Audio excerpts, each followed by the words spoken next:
President Trump, Netanyahu, it's unthinkable. The problem is you, the United States, Western states, a violent colonialist system. You are building a horrible world, a violent world, where there is no more humanity. It disgusts me to live in this world. Being Italian means spending taxes to kill children. But this is completely illogical. I never expected to live in a world like this.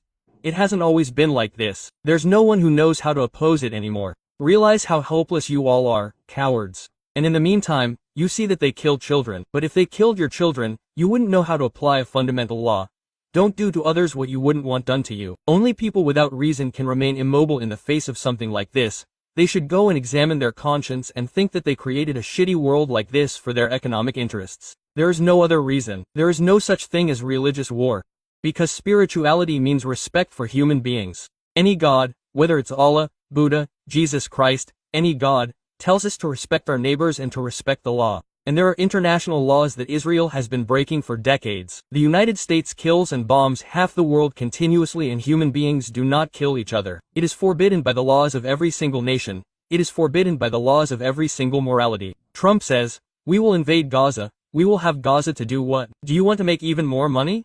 Quote, "Because this is madness. The only reason that leads people to act this way is that they are unbalanced. They are disconnected from reality. They have had everything in life. They are the children of billionaires, those who as children, instead of playing with dolls and toy cars, would tear off legs and grasshoppers. They are sadists who everyone has always agreed with because they are full of money. The word is the only thing they are afraid of because the word is the most powerful weapon of their bombs. They instill in us that we must keep quiet because the word will screw them. Culture is history. It is the knowledge of history, and this scares them. This is what we must do, speak, write. The word is the most powerful weapon. Even Christ said it, who was Palestinian by the way. He was killed by a handful of Jewish merchants who corrupted the power of a cowardly Roman circle of crooks who bureaucratically put out the condemnation as something to be politically applied by taking the piss out of Ryrie, the king of the Jews. Of course he was the king of the Jews because Christ was Jewish and they were the Jews, the healthy ones, and Christ on the cross is the symbol of what they are doing to the Palestinians now. Children who are being slaughtered are Christ on the cross and the Pope.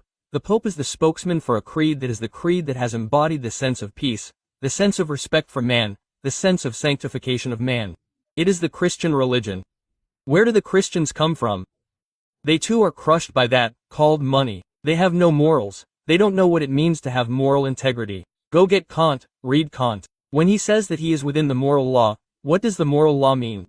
Go read it, study it. Enough with ignorance, study, that's enough. You wrote to me, I had an epiphany, Netanyahu is an alien, that's why he's ruthless. Yes, he's crazy and he's inhuman. He's completely ruthless, in the sense that it is disconnected, that it does not have that connection called pity. In a human being, you understand that he is a human being and not a robot when you see that he is capable of pity. That is the great discriminant. Pity is precisely the sense of humanity, that is, of understanding that the other is our fellow man, and then we do not offend him because we do not want to be offended, because we know that it is pain, the pain of being offended, and then we do not do it on others because we do not project it onto ourselves and say, no. Netanyahu distances himself from the concept of humanity, that is, of pity. And then I think, but since human beings are naturally endowed with pity, there is something strange. There is something underneath because it is simply not possible. It is not humanly possible. As it were, it has a different structure. It means that it is a different system. So these people are a different system. And I wonder, could it be that, perhaps, they are the so-called aliens? Could it be that they are precisely those, that is, these aliens that people always talk about? There are many testimonies, then one can agree or disagree. I have never researched it, because I have always had a certain skepticism towards this thing, because it seems a bit unthinkable to me, but in reality, since I am an open mind, I am thinking of including it in the possibilities that can explain this, because I am faced with the inexplicable. And every time I come across the inexplicable, I open my mind and expand, because when I can't understand, my instinct to understand leads me to broaden my perspective, my horizon. In this case, I'm saying, since it's not possible for a human being to do what they're doing, evidently I have to look for answers somewhere else, and I've delved into the realm of the extraterrestrial. Wait, even Christ is a good extraterrestrial. Even Saint Francis, even Leonardo da Vinci, do you understand?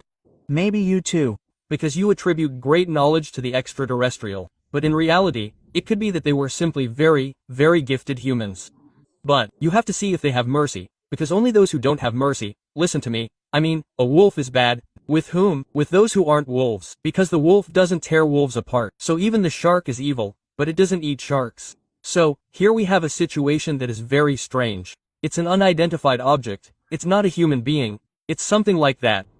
There are also good ones. But definitely, I don't know. Tell me, you who are an expert, tell me about it. There are reptilians who are evil and there are good ones. Just as there is light, darkness, the positive and the negative pole, there are good ones and bad ones. But do you think I'm an extraterrestrial?